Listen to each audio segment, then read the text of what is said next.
my name is Chris Harris and I'm from Allery Chemistry, and welcome to this video on acids, bases and buffers.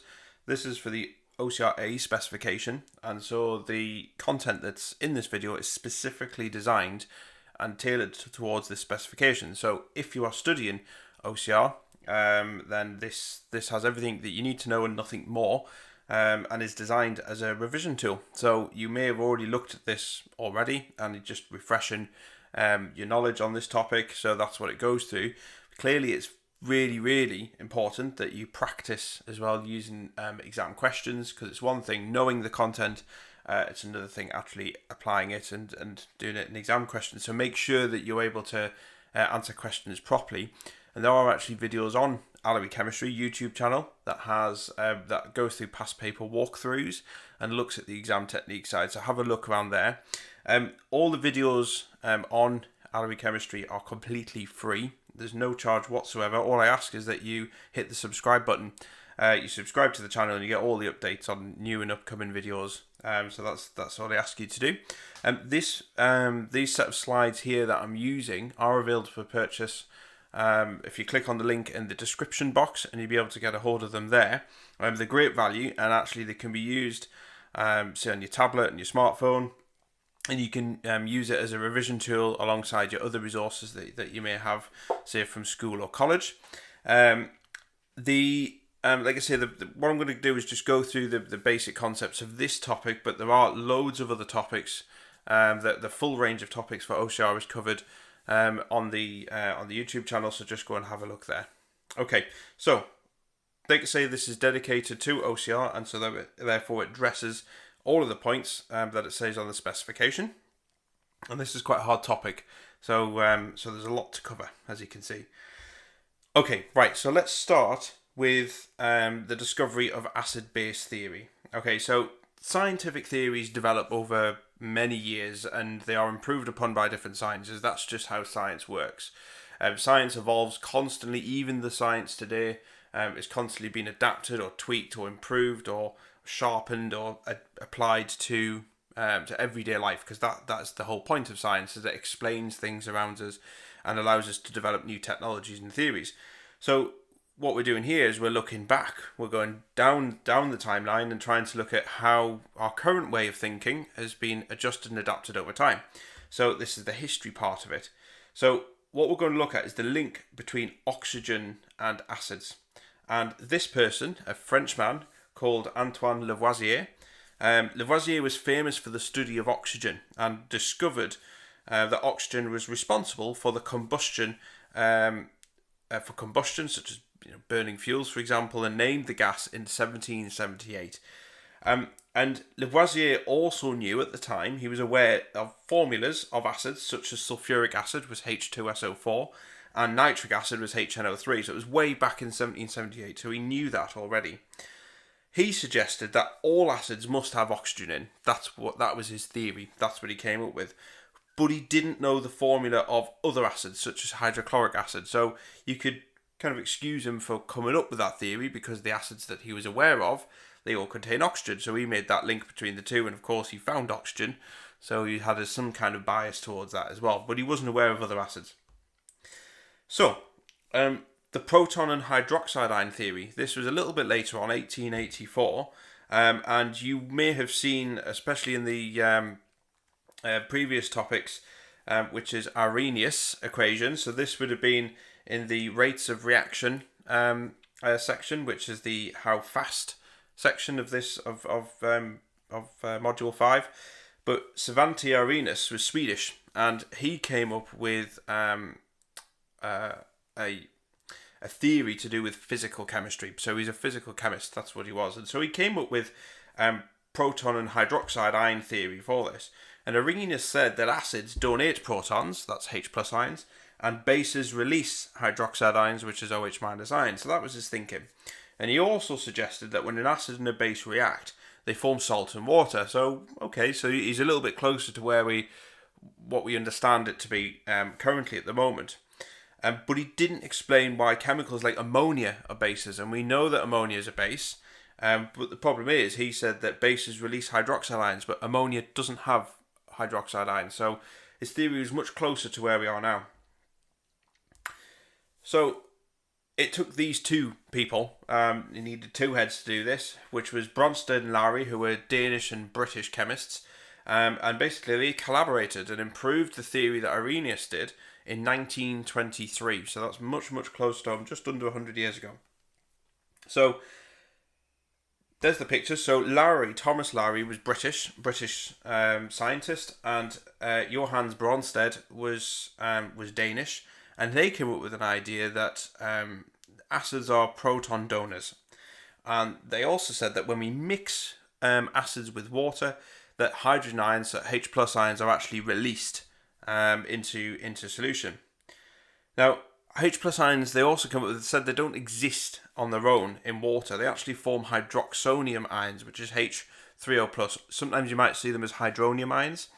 And basically, it's these ions that make something acidic. But for simplicity purposes, what you will see much more common is just the use of H plus. It's a lot easier to write H plus rather than H3O plus. But just be aware that what makes something acidic is not just H plus ions, it's actually H3O plus. So here's an example. So HA represents an acid, and you'll see that used quite a lot in this video. Reacting with water, and it forms H3O plus, that's your hydroxonium ion or hydronium ion, and that produces A minus. So this is the generic equation. So Bronsted-Allery bases are proton acceptors. So that's what he said. So he said that acids are proton donors. So they said, should I say? They said that acids are proton donors and bases are proton acceptors. So when we mix bases with water, they react with the H plus ions to form hydroxide ions. That's OH minus ions. So an example is when you react a base with water, as you can see here, that produces BH plus and OH minus, and that solved the problem with the ammonia, because ammonia doesn't have OH minus ions, but it's actually the ammonia reacts with water to form the OH minus ions, and indeed so do other bases as well. So this really kind of answered some of the issues of some of the anomalous chemicals that didn't fit them theories. So this is, as you may have seen already, this is the theory that we predominantly base chemistry around now, until another scientist comes along and explains other issues. Then this is the theory that we use. So they call it the Bronsted-Allery theory. Okay, so let's, on the topic of acids, so let's look at different types of acids. So polyprotic acids is an example of acids that you will see in everyday chemistry. So some acids donate more than one proton, so it's not just exclusively one proton. Some have two, and we call them polyprotic or even polybasic if they accept protons. So, for example, HNO3 is a monoprotic or monobasic substance. So, for example, 1 mole of HNO3 will produce 1 mole of H plus ions. So, here's another one, which is sulfuric acid. So, sulfuric acid is diprotic. 1 mole of sulfuric acid, H2SO4, will produce 2 moles of H plus ions, because it's got 2 protons for every molecule of sulfuric acid. Phosphoric is triprotic, so it has 1 mole of phosphoric acid will produce 3 moles of H plus ions. So you've got to be able to be familiar with these acids. These are acids, these are strong acids, but these are acids that you see quite regularly in chemistry. So you'll be familiar with them already, but you do need to know the formulas for them. Okay, so acids and bases. Acids react with bases to form salt, which are pH neutral. So we call these neutralization reactions. So H plus ions that are produced from acids, they react with the OH minus ions that are produced from alkalis, such as sodium hydroxide. And these make neutral substances, such as water, is a classic example. So a simplified ionic equation is H plus reacting with OH minus to form H2O. And this is a reversible reaction. So let's look at a specific one. So this is hydrochloric acid reacting with lithium hydroxide. So this is your base and this is your acid. This forms lithium chloride, which is the salt, and water, which is the neutral byproduct that's produced from this. Now salts are made from the metal, from the base, or if it's the ammonium ion, if it's an ammonium substance, ammonia, for example, you're reacting it with, and it's made from the non-metal other than hydrogen from the acid. So you can see here that we have our non-metal, which is chlorine from HCl and a metal from the base, and that forms lithium chloride, which is the salt. Here's another example. So this is nitric acid reacting with potassium hydroxide, and that forms potassium nitrate and water. Again, so we're taking the non-metal part from the acid, and we're taking the metal part from the salt to form from the base to form the salt. We've got to be careful with ammonia because ammonia doesn't have an OH in there, so it doesn't produce the OH minus ion, so it uses water to produce the OH minus ions on its behalf. So it does that by accepting a proton. So you've got NH3 here, accepts a proton from water, and it forms ammonium ions, which is NH4 plus, and OH minus ions. So this, remember, anything like this in solution is what makes it basic. So if we can, even if it's directly or indirectly, if we could produce OH minus ions, then we produce a basic solution or alkali.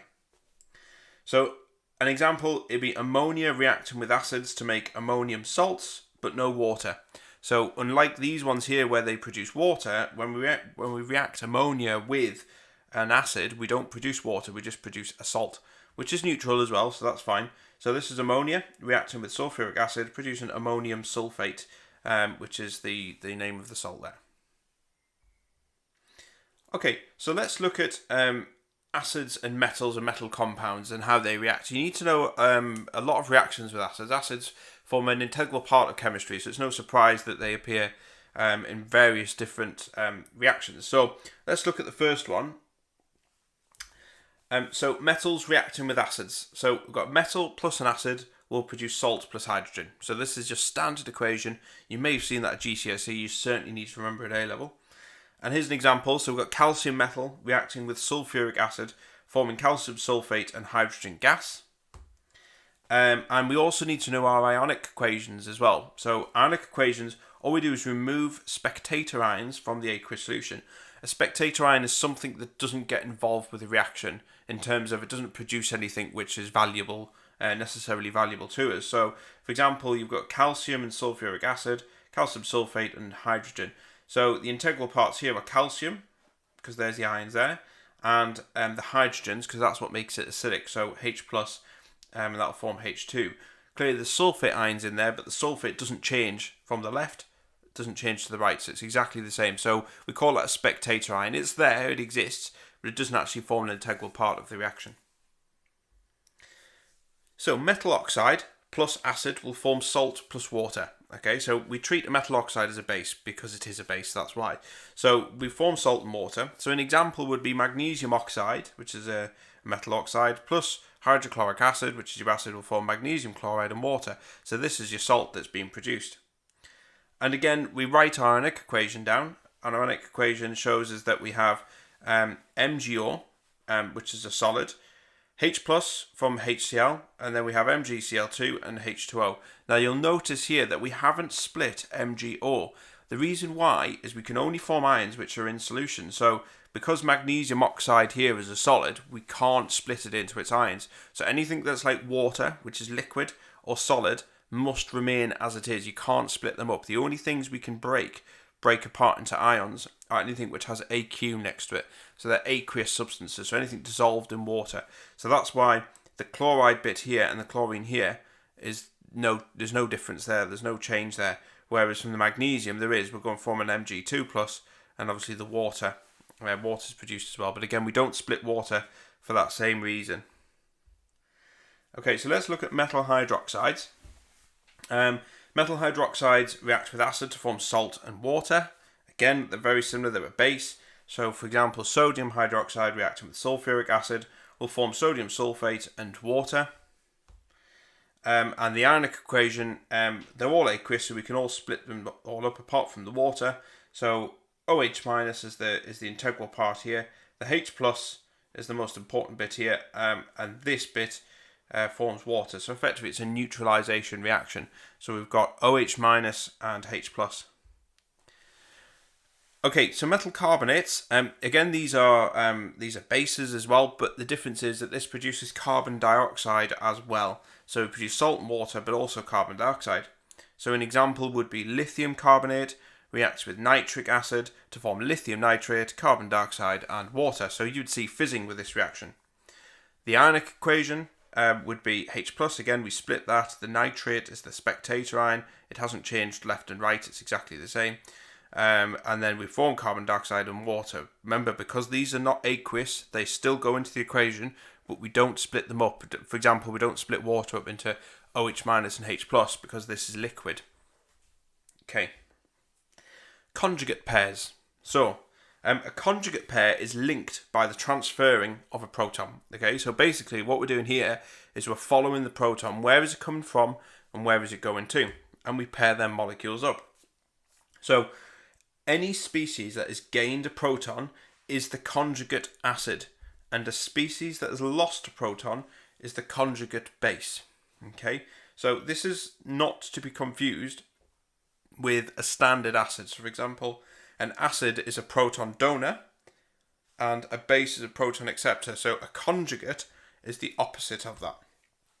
So Bronsted-Lowry acids and bases, they react according to this the following equilibrium. So we've got HA, which is your acid, B, which is your base, and that forms BH plus and A minus. So this is the general acid-base equation that you've just seen before. All we're doing is we're putting it into simplified letters instead. So HA is an acid in the forward direction as it donates a proton. So remember, that's what we said there. A minus is a base in the reverse direction, so that should have an E on the end. So in the reverse direction, as it accepts a proton from BH plus to form HA. Yeah, so there it is there. So there's the A minus. So that would accept a proton to form HA, which is here. So that is classed as a base because it would accept a proton to form that. Remember, this is a reversible reaction, so it can go forwards or backwards. So we have a conjugate pair with HA and A minus. So there you have a conjugate acid, which is HA, and your conjugate base is A minus. So we also have a conjugate pair with B and BH plus. So the conjugate acid is BH plus because that's the proton donor, and the conjugate base is B. So water reacts with acids to form H3O plus, which is the conjugate acid, and it reacts with the base to form a conjugate base, which is OH minus. So we've got to be aware of that because you'll see that quite a lot, and you've got to be careful that sometimes something might be called an acid in its name, in its common name, but it might not behave as an acid. What you've got to remember is that for anything to be an acid, it must donate a proton, and anything that is a base must receive or accept a proton according to this Bronsted-Lowry theory here. So you just got to keep that in your mind, and that's what you're looking for. So here's an example. So a base, for example, with the water. So a base reacts with water to form BH plus and OH minus. So this is the effectively the base is the B bit here is actually acting as an acid because it's accepting a proton to form BH plus.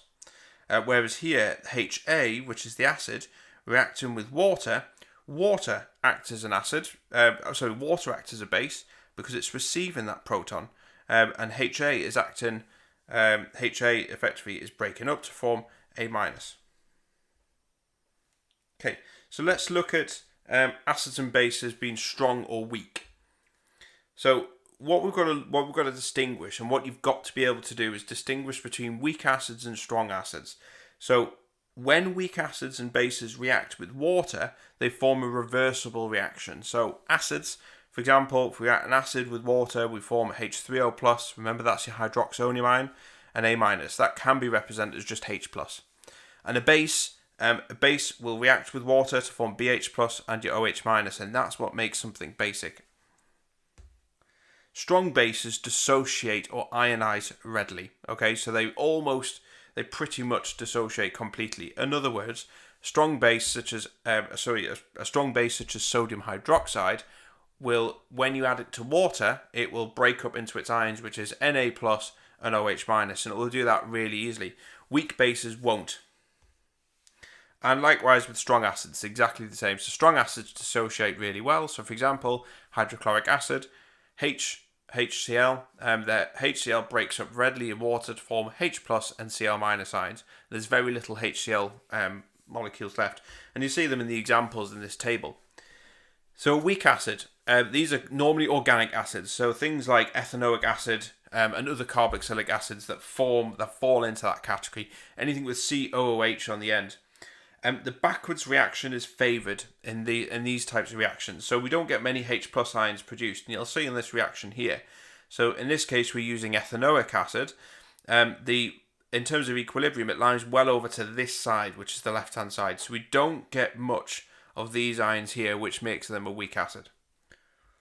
Okay, so strong acids, on the other hand, they are strong because they dissociate readily. So hydrochloric acid, sulfuric acid, nitric acid. The forwards reaction is favoured strongly in these types of reactions. So this breaks up readily to form H plus and Cl minus ions. Strong bases. These are such as sodium hydroxide and potassium hydroxide. These are classed as strong bases. Equilibrium lies well over to the right hand side here. So the strong bases dissociate readily, produce lots of these ions here. There's not many of these left, if any. Weak bases. Ammonia is a classic example of a weak base. The backwards reaction is not favoured. The backwards reaction is favoured heavily in terms of ammonia. So in other words, we have lots of this on the left-hand side, not so much of this on the right-hand side. So because we don't have much OH minus ions, therefore it's classed as a weak base. You need to be able to. So those are your strong bases, strong and weak bases, and there's your acids. So you need to be able to identify and categorize different acids and bases in terms of strong or weak, because that's going to have a big impact on what type of reactions and what type of chemistry you're going to be looking at. So you must be able to remember them. Okay, so acid-base reactions. So when acids and bases react with each other, protons are exchanged. So we looked at that just a little bit before. So what we need to do is now symbolize this in terms of an equation and see exactly what's happening. So here we've got a generic example of HA, which is the acid, donating a proton to the base, which is B. Positive and negative ions are produced. So you can see here, here's your acid, there's your base, that produces BH plus and A minus. So you can see here that the base has accepted the proton from HA to form BH plus, and then the A is then left behind, which is the A minus. So this is what we class as an acid. So this is from year one chemistry. So you would have seen this. The reaction's always in equilibrium. Okay, so it's a reversible reaction. And so if we add more HA to this, and you would have seen this in the previous, I've done a previous video on this to do with equilibrium. So basically it's how far, that's the name of the video. So how far, so have a look at that. But this is to do with Le Chatelier's principle. So if we add more HA or B, then equilibrium will shift to the right to use it up, so we'll produce more of this.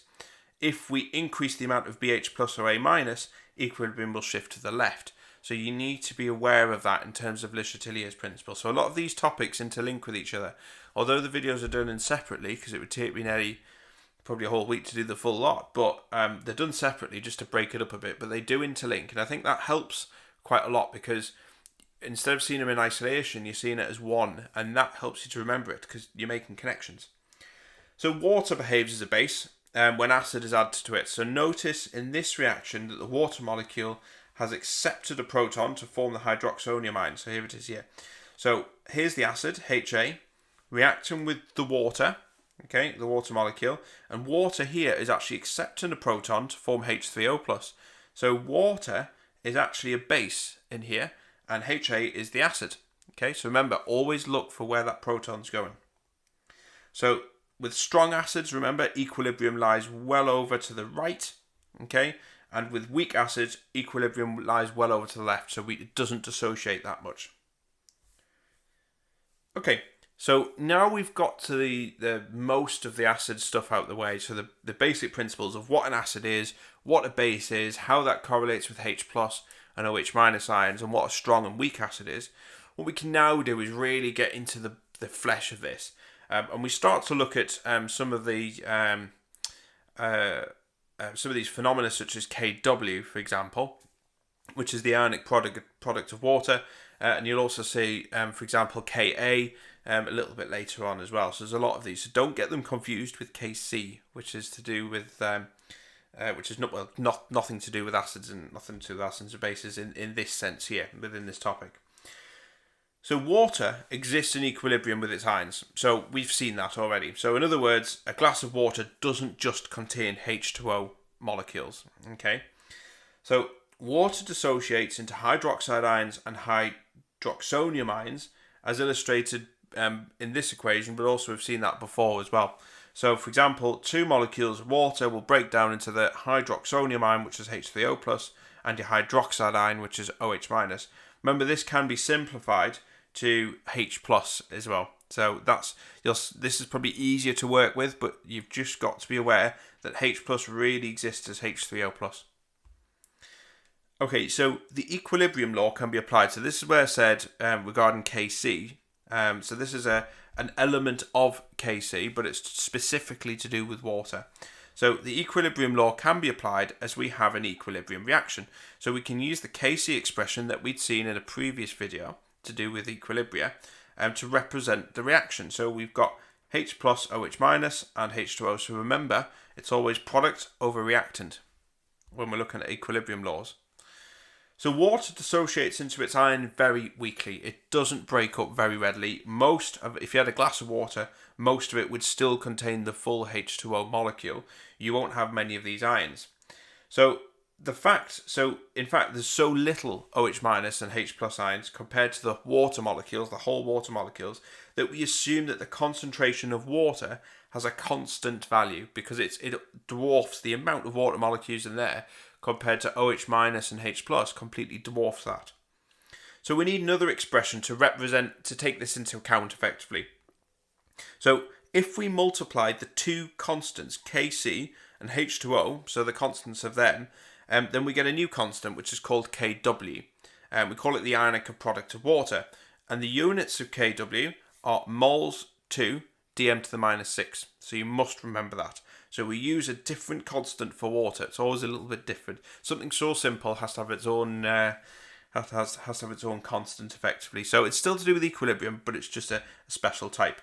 And here it is here. So Kw equals H+ OH- ion.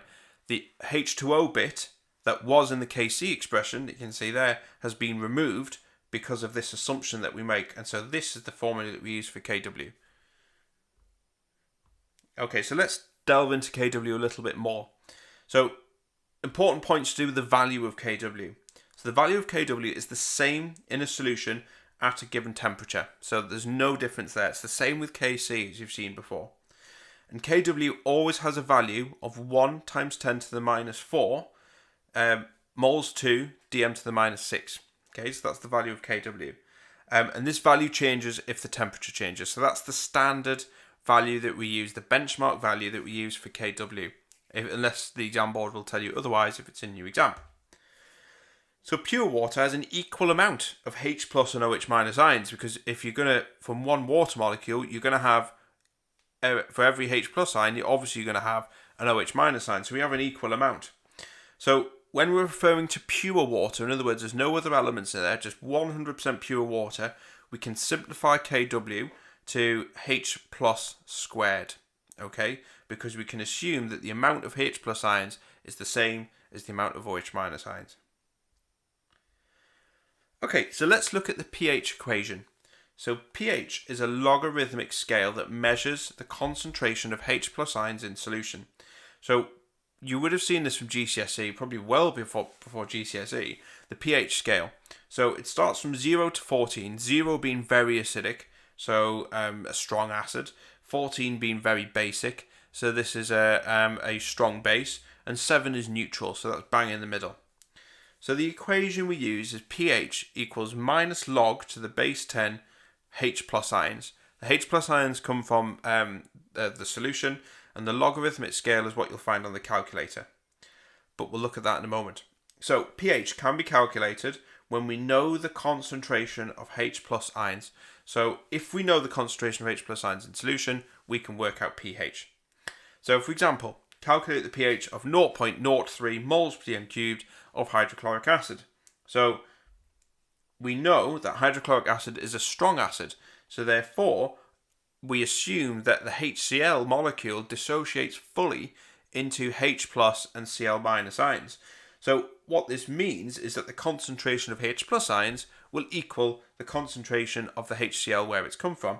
So we can see here, HCl dissociates to form H plus and Cl minus.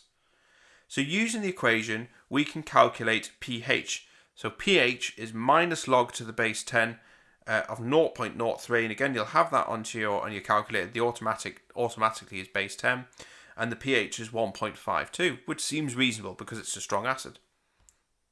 So the concentration of hydrogen ions can also be calculated when we know the pH, so we can effectively work backwards. So calculate the concentration of hydrogen ions of nitric acid with a pH of 1.7. So we're given the pH, we have to work out the H plus ions. So all we do, and here's the calculator, is we just inverse the pH equation to give H plus equals 10 to the minus pH. So how you get this bit is on the calculator. So if you click shift, press the shift button first, then this bit, there's your normal log button. So you press that and you can see it comes up with 10, and it'll come up with a little square that flashes. And in that square, you put in minus the pH that you've been given. So that's 1.7. So what you should get is an answer which is 0.020. And if you put that in your calculator, you should be able to get that same answer as well. Okay, so let's calculate the pH of strong acids.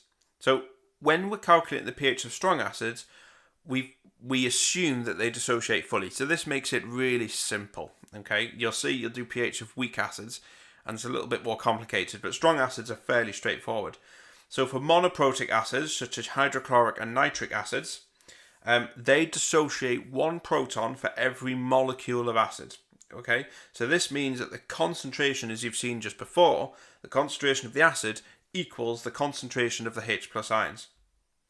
So, for example, the pH of a 0.25 moles per dm cubed of hydrochloric acid is H plus equals the concentration of acid, so that equals the same because that's the assumption we're making. So therefore, we can say that the pH is the minus log of 0.25. That's just the concentration of the acid. And that gives us a pH of 0.6.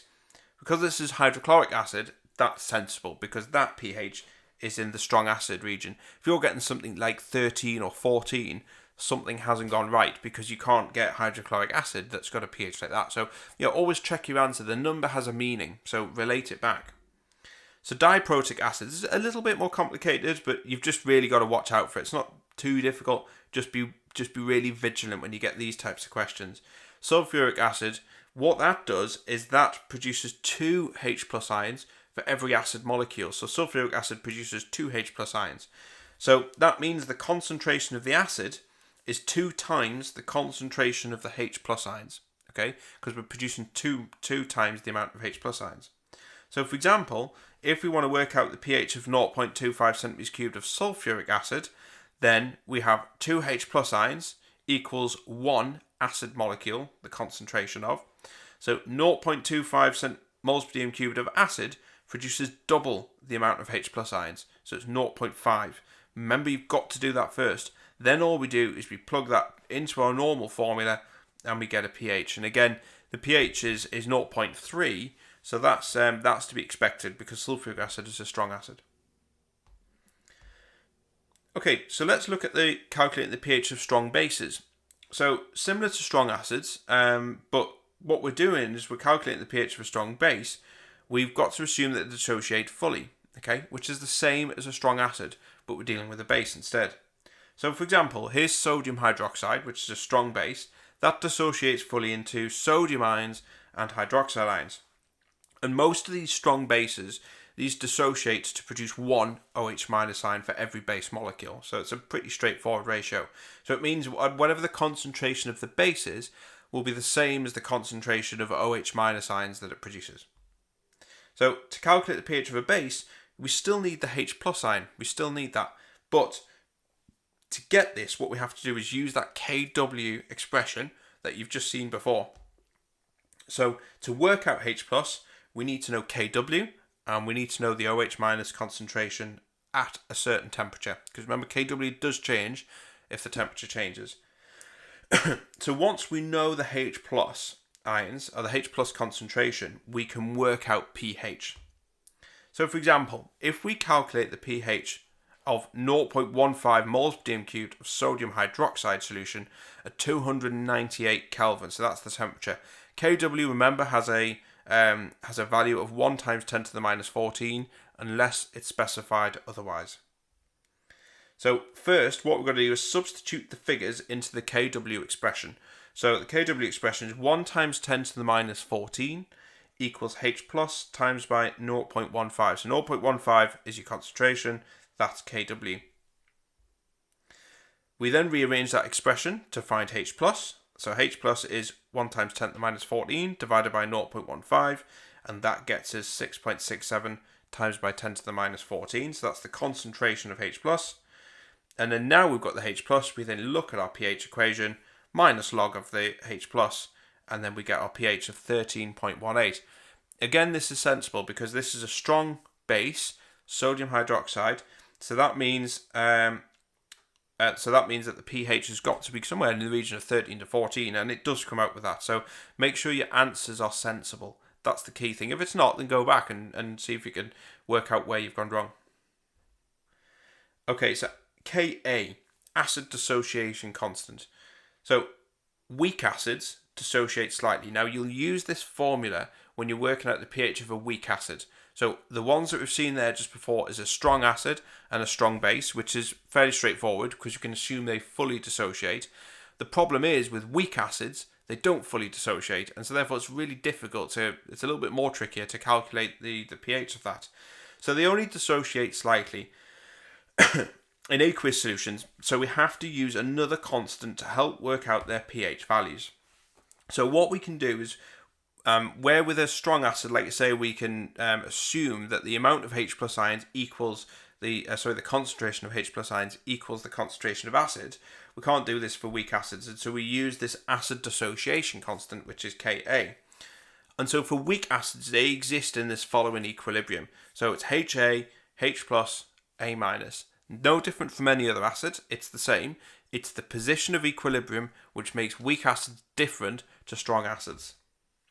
So the first assumption we make when dealing with weak acids is that only a small amount of the weak acid, that's Ha, dissociates. So what we can assume is that the concentration of Ha at equilibrium, that's the amount of acid, is roughly equal to the concentration of Ha at the start of the reaction. So that's before anything goes. So there will be a slight difference in reality, but because the difference is so small, it's difficult to measure.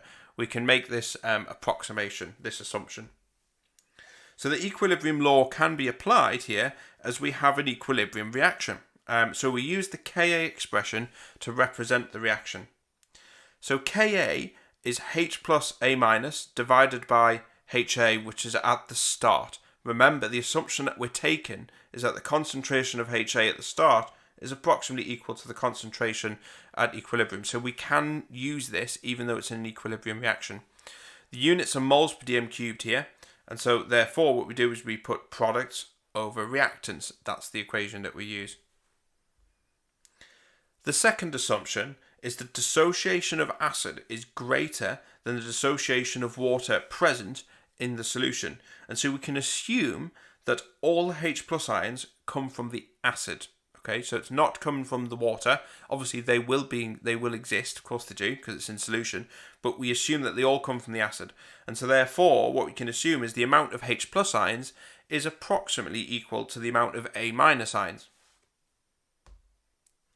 So we can now simplify this Ka expression that we've got here to something a little bit easier. So this is the good thing about chemistry, you just keep simplifying everything. It doesn't have to be complicated.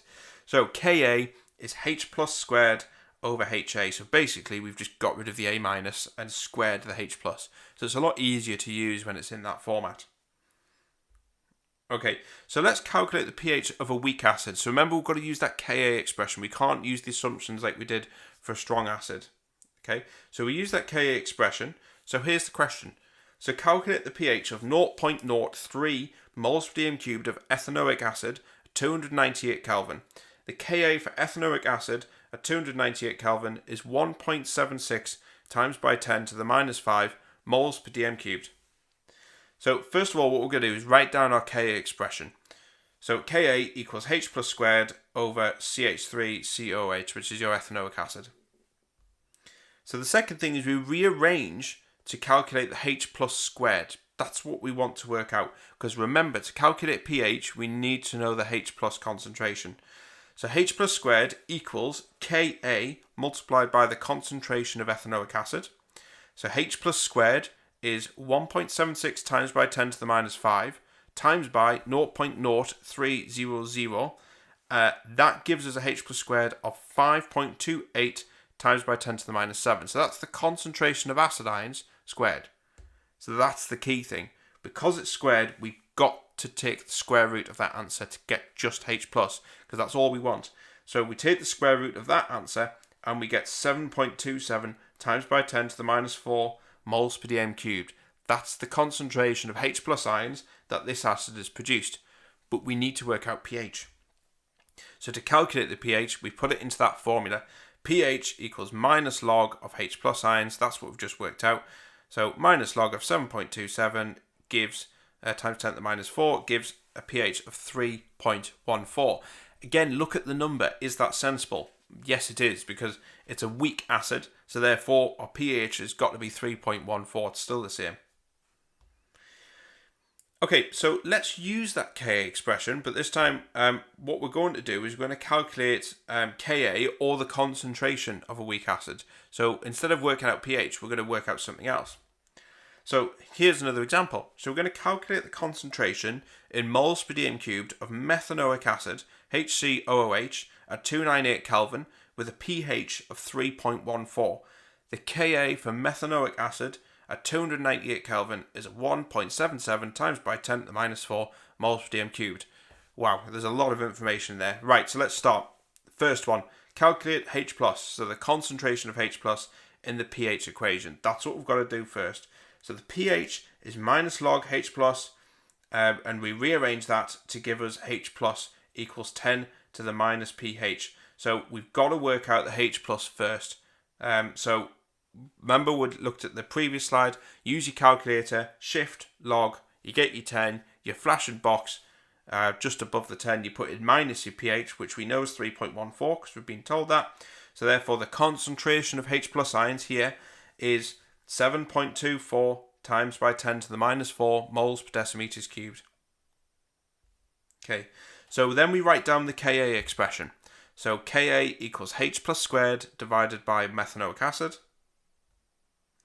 Then we rearrange that to calculate the concentration of the acid, because that's what we want to know.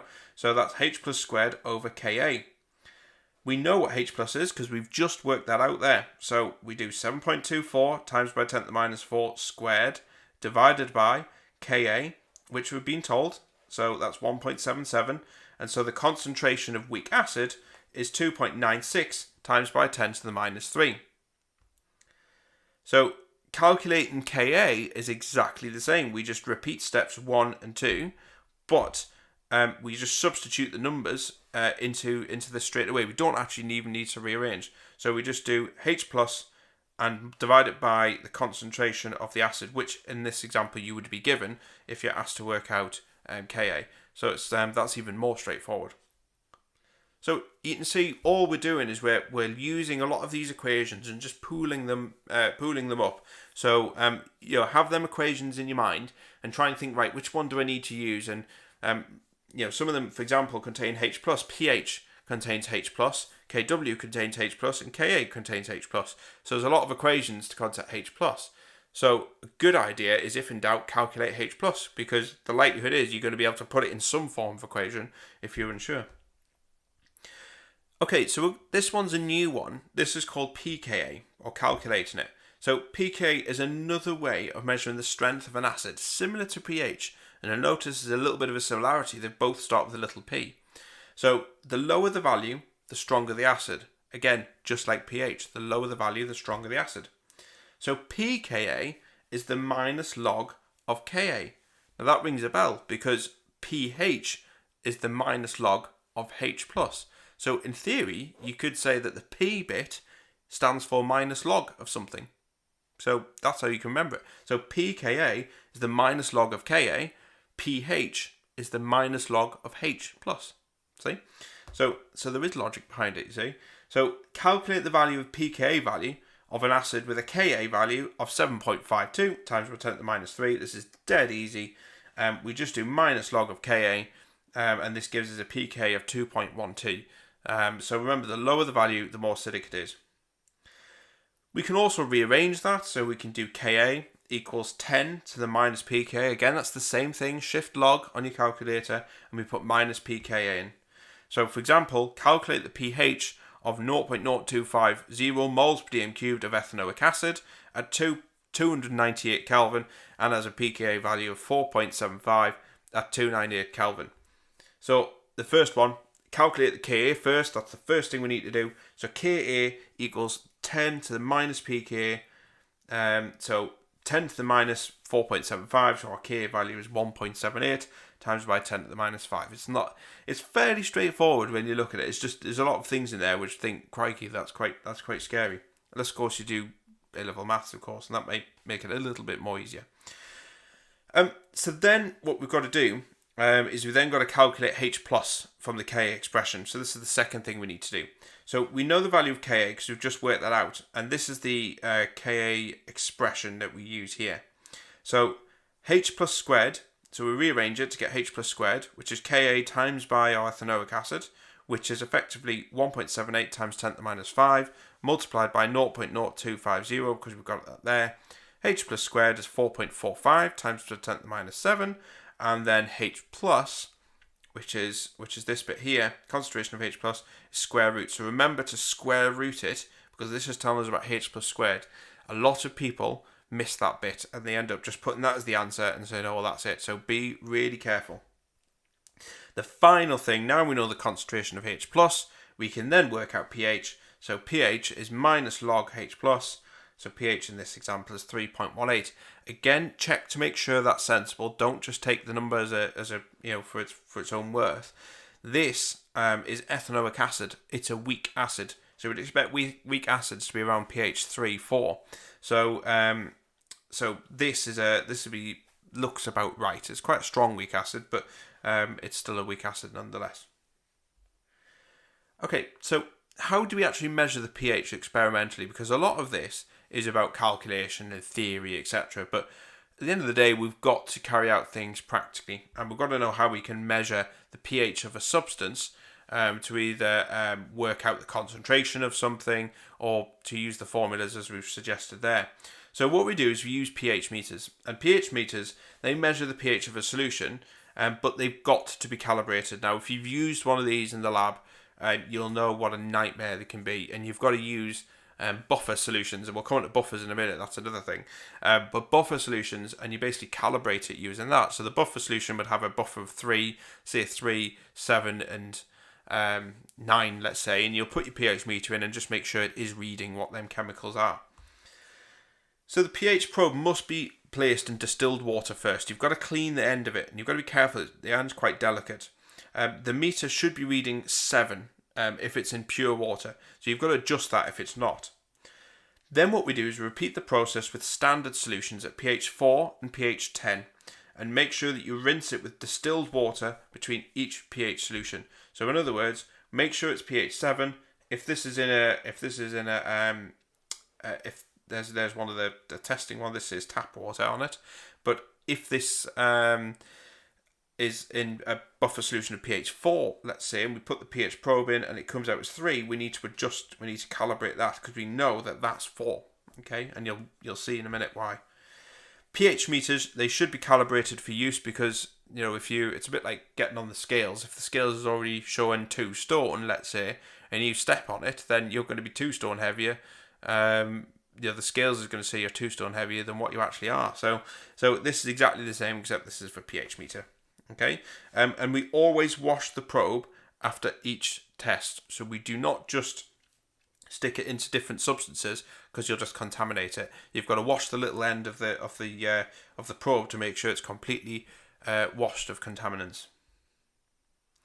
Okay, so let's look at titrations. So titrations are vital in acid-base chemistry. Titrations basically allow us to work out the concentration of an acid or a base. you must have done titrations before. They are very fiddly because you've got to make sure you're reading it accurately. You've got to be making sure that you have the right substances in the right places, and that you're monitoring for an endpoint. But anyway, so in the burette, you have an acid or a base with a known concentration in the burette. And you have an acid or a base, depending on which way around you're doing it. Obviously, if you've got an acid in the burette, you'll have a base in the conical flask and vice versa. But in the conical flask, the substance, whatever substance in there, you have an unknown concentration, but a known volume in the conical flask. And you add your indicator in there. So it might be, for example, 25 centimeters cubed of solution in the conical flask. And then what we do, we add the chemical in the burette into the conical flask until we get a change in the colour of the indicator. And this is known as the end point. This is the point where you stop titrating and you measure how much of the substance you've added. And we add it drop by drop near the end point. You've got to go really, really slowly. Otherwise, because it's one drop can be the difference between the end point and not being at the end point. So that's how precise it is. You've really got to go quite slowly towards the end. And you read how much chemical was added from the burette to neutralise whatever chemical's in there. And we always read from the bottom of the meniscus. So you always read at eye level. So here's a diagram here, and you can see that we have a meniscus here, which is just it looks like a semicircle. You've got a top layer and you've got a semicircle underneath. So you always read at the bottom of that meniscus. So you can see here, this is reading 20 centimeters cubed, not 19.8. Okay, so that's really, really important. Okay, so record your results to 2 decimal places and repeat until you get 2 results that are concordant with each other. And what we mean when we say concordant is that they're within 0.1 centimeters cubed of each other. So you've got to get results that are fairly close. You can't have one at 20, one at 21, another one at 27, because you've got results that are all over the place and you can't be confident of what the actual value is. So you keep on doing it until you get 2 results. So if you get 2 20s, for example, then you know the 22 and 27 are just anomalies and you shouldn't count them. Okay, so let's look at titration curves. So the following graphs, these show a pH against the volume of base added from a titration. So we've seen the mechanics of a titration. And what this shows is different combinations of weak and strong acids and bases. Okay, so what we're going to look at is the first one, which is strong acid, strong base. The graph starts at pH 1. So you can imagine in your conical flask you have an acid solution in this example, because what we're doing is we're adding a base to this conical flask and the pH is rising and rising and eventually it jumps up and becomes basic because we're adding the base to it. So there comes a point where we get to an end point. So this is a very strong acid, strong base, a very pronounced S shape here. So a strong acid, weak base. So we're adding a weak base to a strong acid that's in the conical flask. So it starts off low pH because it's a strong acid, and we're adding the weak base. And because it's a weak base, it doesn't rise as high as a strong base would. So we get a shorter length. A weak acid, strong base. So because we start off with a weak acid, the curve is a lot higher up the graph because a weak acid is somewhere around a 6, 5 or a 6, somewhere around there. So we start from there, we add a strong base, and that rises to a high level, higher than what it was here before because it's a strong base. The next one is a weak acid, weak base. Now there's barely any change. There's not a very well defined endpoint here. A weak acid and a weak base, there isn't much difference in their pHs. So it's going to be really difficult to get an endpoint, a nice clear endpoint on titrations like this. So you can see what you've got to be able to do is identify what type of titrations they are just from these graphs here. So let's have a look at some of the features. So we have something called, on these graphs, you have something called an equivalence point or an end point. And this is on the vertical part of the S-shaped graph. So at this point, the acid has been neutralized fully by the base. And the sharp vertical rise shows a rapid change in pH. And that's why you've got to add your substances drop by drop, because it takes a very small amount when you get near to that point there. And the pH completely changes. And you can try it next time. You can see if you have a pH meter in the actual conical flask, you'll see the change in pH. And at this point, we assume that the amount of H plus ions in there is the same as the amount of OH minus ions. So we have the same concentration of the respective ions at that point.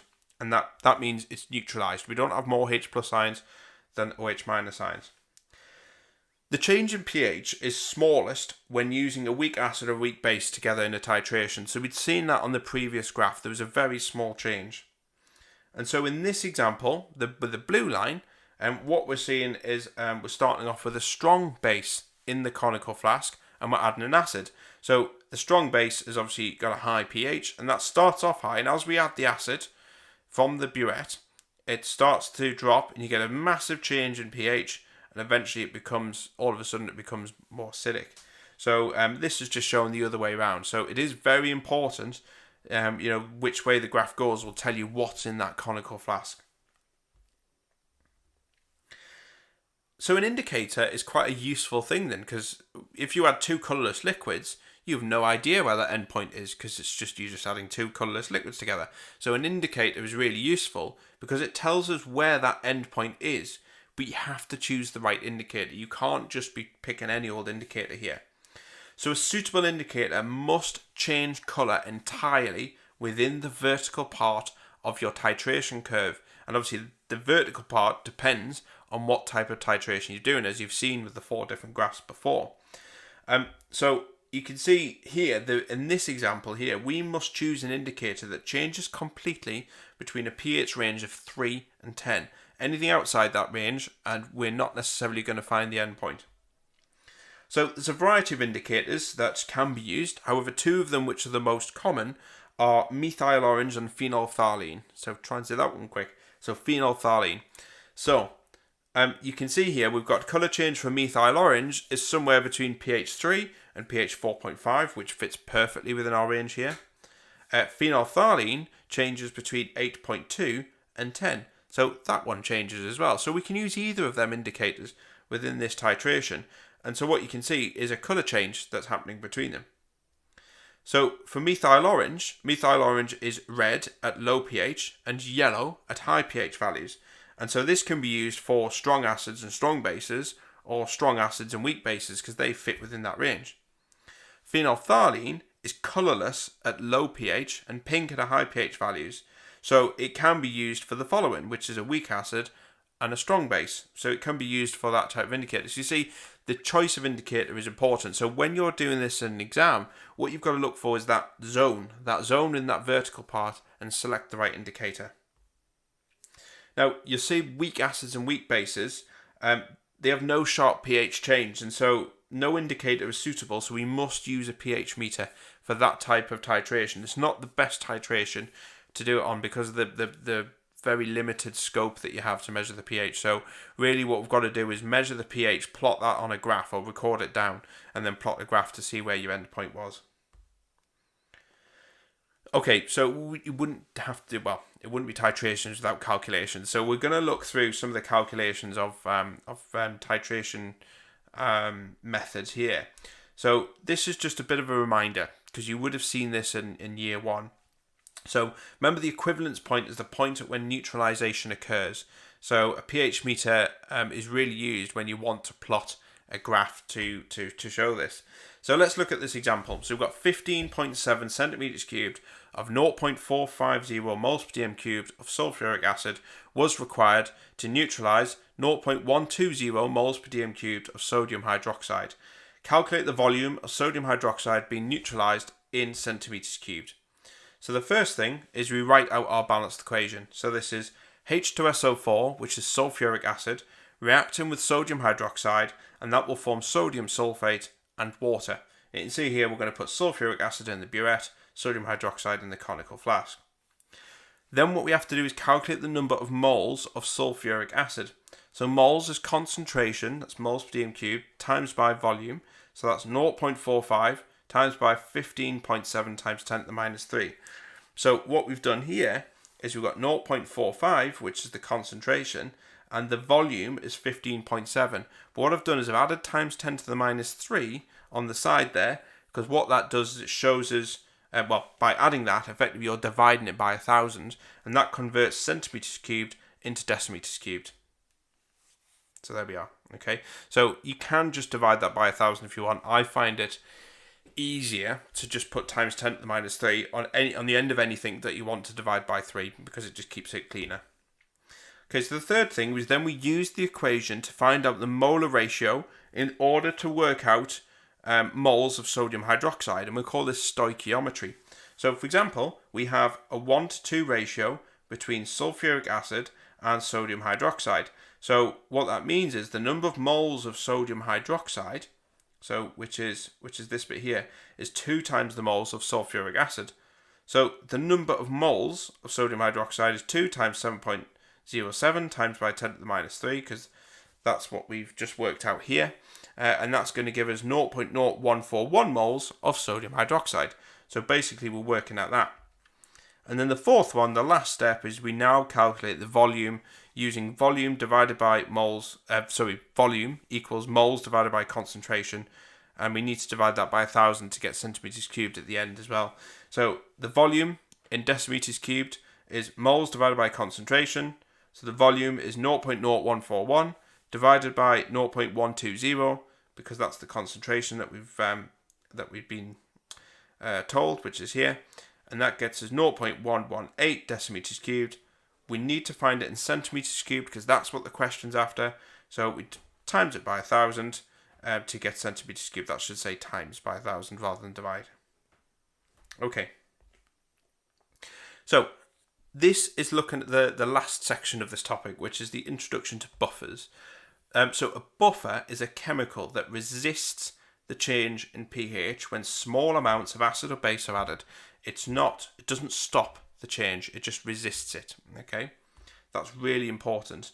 Buffers do not stop the change, like we said, and there's 2 types of buffers. We have an acidic buffer and we have a basic buffer, and we need to understand both.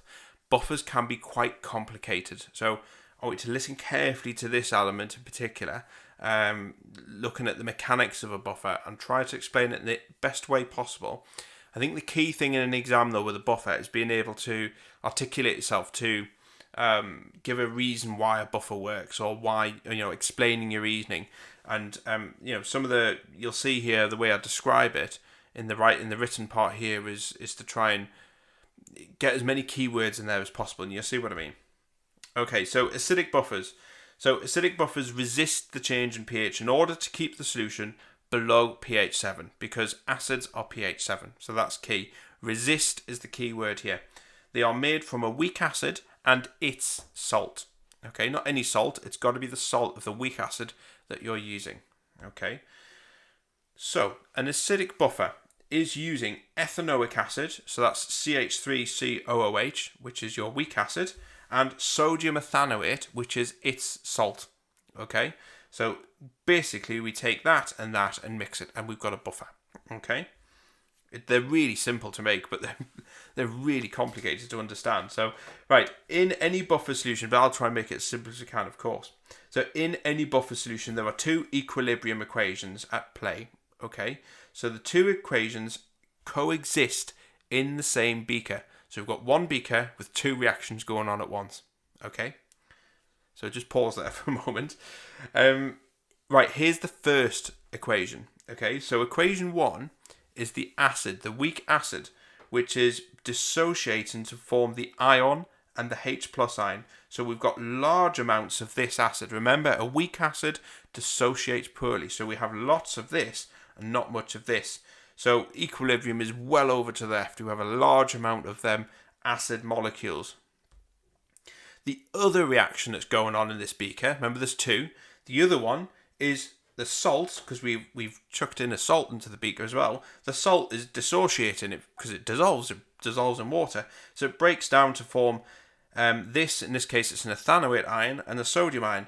But because a salt dissolves really well, we don't have much of the original salt at all. It pretty much breaks down fully into your 2 ions here. So we say we have a high amount of each of them ions. So imagine a beaker with both of these going on at once. Okay, so that's the first difficult bit, right, to get your head round.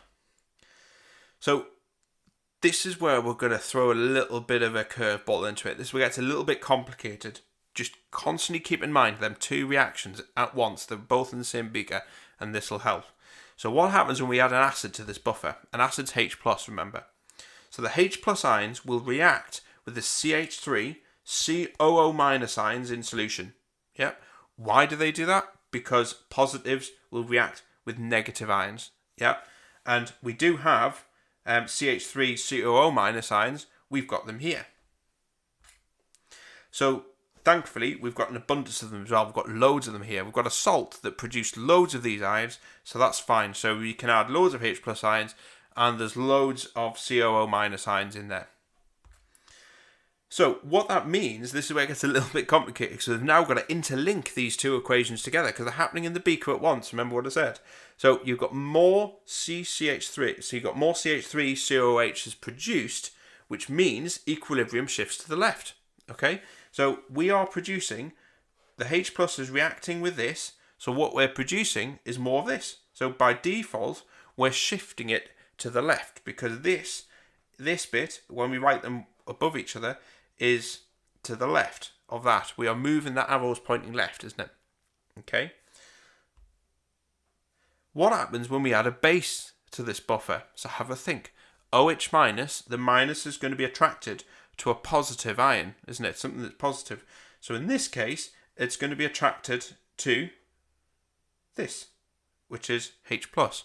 Now, you might think, why wouldn't it go with sodium? It will react with sodium, but it will form sodium hydroxide, which is NaOH. That is dissolved very readily, okay, in water. So you'll just go back to square one. You'll just produce Na+ and OH-. So it will react, it just won't hold for very long. It will break down straight away. The moment it's formed, it'll just break down back into it again. So what we're concentrating on here is H+ ions. Now you might think, well, there's not much of these. There's a low amount of these, so I'd only have to add a handful of them in and it's already going to be overwhelmed. Well, this is where it gets quite clever. So they react with the H+ ions, but there is a low concentration of these, but they can be reproduced. This is where Le Chatelier comes in. So the OH- reacts with the H+, removes them, but this reaction is not just going to sit there and think, oh, well, I'll just leave that. What it's going to do is I'm going to replace them. You've removed some of the H+ ions from the solution. So the acid is going to break down and form more H+ ions. And the reason why we can do that is because we've got loads of this. We've got a high concentration of that. So there's plenty of them to replace that. It's a bit like a stock room. You've got a stock room with all your goods in, yeah, and that stock room has to serve 20 supermarkets, let's say. So all them supermarkets order, say, some of the items. It might be, tomatoes, trays of tomatoes, let's say. So they'll order all them tomatoes, and the stock room has to replace that. It has to get them, order some more in from the farm, but it can replace it because it's got a source where it can replace them from, if you see what I mean. So this is Le Chatelier's principle. So the equilibrium shifts to the right in this case, and it replaces them H+ ions. Now, this is tricky. So if you understand this bit and the mechanics of it, and see the equations as separate, but conjoined and intertwined at the same time, then you'll do well and you get your head around it. So these key words here in this bit is really important. It's all about equilibrium. It's all about Le Chatelier's principle, replacing to the right. All these key words, and mentioning concentration is very important. Okay, so with that in mind, we're now going to take that concept and we're going to use it to calculate the pH of a buffer. So to calculate the pH of a buffer, you need to know the Ka value and the concentration of the weak acid and its salt. So we need to know a lot of information here. So let's look at this example. So calculate the pH of a buffer that contains 2.35 times by 10 to the minus 2 moles of methanoic acid and 1.84 times by 10 to the minus 2 moles of sodium methanoate in 1 decimeters cubed of solution. The value of Ka at 25 degrees Celsius for methanoic acid is 1.78 times by 10 to the minus 4 moles per dm cubed. Wow, right, there is a lot of information there. These are, I'll probably say it now, these are probably going to be one of the most complicated calculations you'll ever do at chemistry, okay, at A-level chemistry. So if you can get your head around this, you'll be fine. The rest of it is not so bad, okay? So don't worry too much about it, just lots of practice. Right, so the first thing we need to do is write the equation and the Ka expression. So here we've got HCOOH, producing H plus ions and HCO minus. So this dissociates. Ka equals H plus, HCO minus, HCOOH. So we just write the Ka expression. We've seen that before, okay? So that's the first thing that we must do. Buffers, right, have a little bit of a difference. So buffers, H plus doesn't equal A minus. The reason why is because we've got a salt and an acid. It's coming from two different sources. So we can't use this bit, H plus squared CHCO minus. We must leave in the A minus part. That's a bit of a pain. But it will come into use, I promise. Okay, so we can't use it. It's the only time when you can't use this expression is when you're dealing with buffers. Okay, so just remember that. So we've got to use equilibrium concentrations here, not initial concentrations. So that's important. It must be equilibrium. And we do assume salts dissociate fully and weak acids dissociate poorly. So what we assume here is the concentration of the salt that we have equals the concentration of A minus ions. Okay, because the salt, we assume the salt fully dissociates to produce all of the salt ions that it makes. And that the concentration of the acid at the start, okay, because it dissociates a weak acid, so it dissociates poorly, equals the concentration at equilibrium. In other words, the amount of, say if the concentration of the weak acid was 1, let's say for example, right at the start of the reaction, we set the reaction away, even at equilibrium it'll still be 1. It'll be a little bit different, but because it doesn't really dissociate. So they're the assumptions, they're critical. Them two assumptions there. So the second thing is we rearrange the expression to get H plus. Okay, so H plus equals Ka times by HCOH divided by the HCOO minus. Okay, remember this has come from the salt. That is the acid. Okay, that's the dissociated ion from the salt. Just remember that. Okay. So we have the number of moles in the question. Okay, so concentrations must be used. Remember, we're not using moles. We've got to use concentrations. So the concentration is moles divided by volume. And in this case, in this example, it's moles divided by 1 decimeters cubed. Okay, so the number of moles equals concentrations in this example, but you must use concentrations. Okay, so we're dividing this by 1 decimeters cubed. So third one is we then calculate H plus.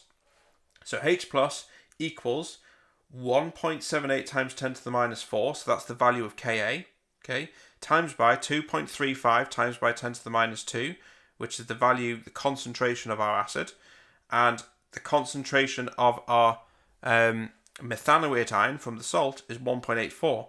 So the amount of H plus is 2.27 times by 10 to the minus 4. So then the final thing is we then need to work out the pH, so calculate the pH. So pH is minus log H plus, so pH equals minus log 2.27 times by 10 to the minus 4. The pH is 3.64. Okay, so that's quite tough. Okay, so let's work out the pH change of a buffer. Now you've really got to be thinking carefully about this one. Okay, so this is when you add a small amount or acid or base to a buffer. We need to calculate the change in pH, and this one's a bit more tricky. Again, what I'm going to say is the assumptions do apply from the previous slide, but what I'm going to say is, again, this has probably got to be one of the most trickiest calculations in A-level chemistry, so don't worry too much about it. Lots of practice and you'll be fine. Okay, so here's the question. Calculate the pH change when 10 centimeters cubed of 1 molar per dm cubed hydrochloric acid is added to 1 decimeters cubed of a buffer solution that contains 0.1 moles per dm cubed of ethanoic acid and 0.1 moles dm cubed of sodium methanoate with a pH of 4.73, so it's an acidic buffer. The value of Ka at 25 degrees Celsius for ethanoic acid was 1.7 times 10 to the minus 5 moles per decimeters cubed. Right, here we go. Okay, first thing, we need to calculate the number of moles of ethanoic acid, its salt and hydrochloric acid before anything. Okay, so if in doubt, work out the moles. That's what I always say. So, first of all, ethanoic acid, we have 0.1 moles of ethanoic acid. Okay, so remember, moles is concentration times volume. Okay, so before we mix anything, we've got a beaker of ethanoic acid, has that amount in there. We've got a beaker of its salt, which is 0.1 moles of that salt. And we have a beaker of the strong acid that we're going to add to the buffer, which is 1 times 10 to the, 1 times 10 0.01, which is 0.01 moles. So work out the moles of everything. Okay. So then, this is where it gets a little bit tricky. So concentrate really hard on this. So when we add the strong acid, we assume that all the H plus ions react with the ethanoate ions, which is, and the A minus to form ethanoic acid, HA. So after adding the strong acid, so basically, if you imagine it, we now have a beaker with our ethanoic acid and sodium ethanoate. That's our buffer. We're now going to add our acid, our strong acid, to that beaker, and we're going to see what the pH difference is. Okay, so remember, a buffer is going to try and resist the change in pH. We're going to add an acid to that, and the buffer is going to try and stop that from changing the pH. And so this is the mechanics of it. So the amount of acid, okay, so we add, remember, we add a H plus.